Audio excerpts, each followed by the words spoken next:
Os primers aragoneses. Sabes dende cuán existe Aragón?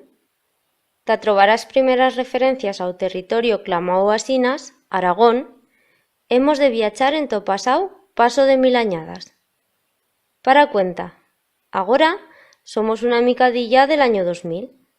Pues bien, tapar del año 700 plegón en a península ibérica os musulmáns e conquirión todo o territorio peninsular fuera das redoladas que yeran más en to norte. Asinas creyón al andaluz. Os habitados da península, antis de que os musulmáns y plegasen, teneban atra religión, y eran cristianos, pero buena cosa dels se fación musulmáns malas que plegón os conqueridos, ta fer pacha con els e no tener garra problema. Yeran d'alcuerdo con que a suya tierra se principiase a clamar al andaluz e con cambiar a suya religión.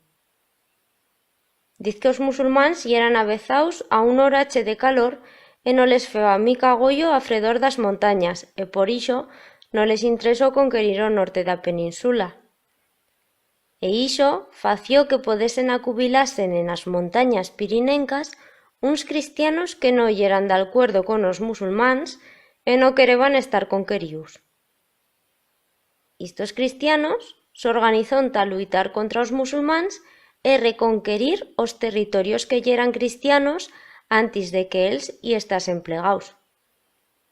Un emperador clamau Carlomagno, que teneba o suyo imperio más en to norte, al otro costau dos Pirineus, e que tamén yera cristiano, les aduyó a patrusquiar tot ta enfrotinasen aos musulmáns.